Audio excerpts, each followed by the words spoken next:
Hello, I'm Philip Stoughton. I'm here at Wearable Technologies in Munich, and I'm joined by Vincent and Prashant from Fabulizer. Great to speak to you guys. You presented yesterday on a new product. Start by telling me where the product innovation came from, and we'll get on to talk about the technology after that. Sure. So the issue originally was the frustration around calories. What is a calorie? How does that relate to me? How does that relate to my exercise routine? Mm-hmm. And we came up with the innovation based on wanting to provide people with the fat burning data that they wanted to use to achieve their goals in fitness. So we came up with a breath analyzer which detects how much acetone is in the user's breath and shows them how much fat they burn based on the correlation between acetone and fat.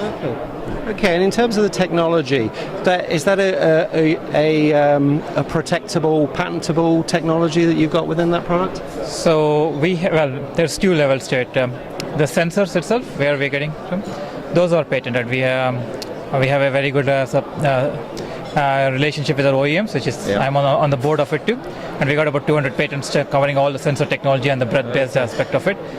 And now I think we have a couple of patents, and we're planning to go ahead and file a few more patents. Okay, that's the plan. Okay, so you have your own protection of the technology.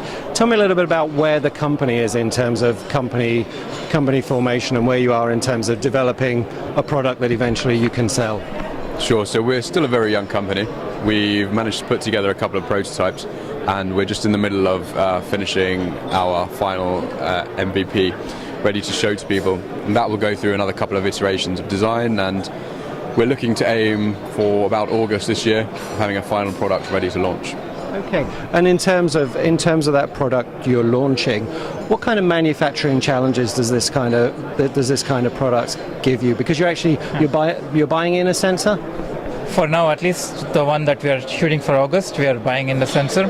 But as we go on, we're going to go and have a nano sensor in it, which we will have to go and build our own. So we'll have to, that will take a development time of about 6 months or so. In terms of manufacturing, getting the right sensor that can detect acetone and the concentration that we're looking for.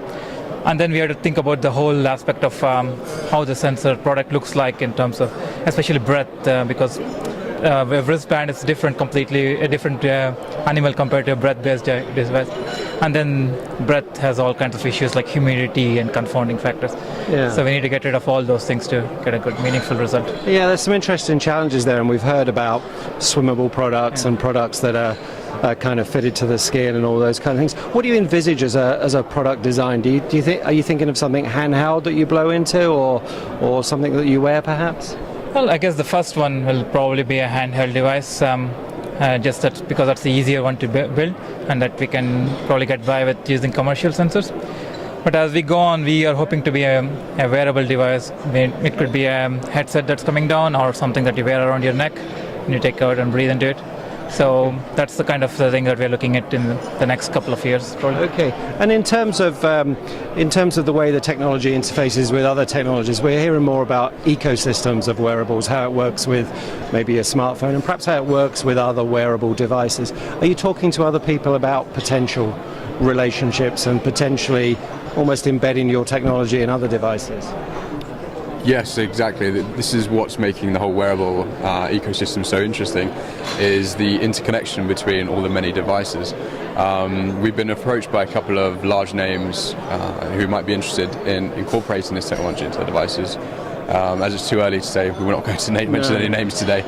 But we're also looking at integrating our app across the other apps that are out there at the moment. For example, analysing people's diets trends could help analyse their metabolism rates as well, and can really provide some interesting insights into how they can improve their fat burn just by tailoring their diets. Yeah, it's really interesting to see how all these different things work together, BitBite and all these different ways of measuring food input and calorie usage. It's all a big complex ecosystem. Last question, you've been here a couple of days, listened to a lot of other presentations, a lot of exciting new products. Anything that's particularly excited you? Anything that you thought, I would spend my own money on that? Maybe the Bragi. The Bragi? Yeah, it's it's kind of nice that you have incorporated so many nice sensors and technologies into one small unit, which is it's a challenge in itself, and something we are also thinking of as we more further, is to see how we can do something similar or work with them to try to integrate many of these sensors into the system. Yeah, that kind of multi-sensory thing. And from your point of view, Vincent, anything that you've particularly seen that's appealing? I think the LV is particularly appealing, maybe not just for myself though, but I would recommend it to people. But the Braggy, I think, is a really interesting concept, and I'm looking forward to seeing it on the market. Yeah, I thought the LV was a really nice product, and there are certainly products where people are identifying very specific needs and actually coming up with great solutions. Guys, thanks so much for your time. Thanks for talking to me. Thank you. Thanks. Yeah. Thank you.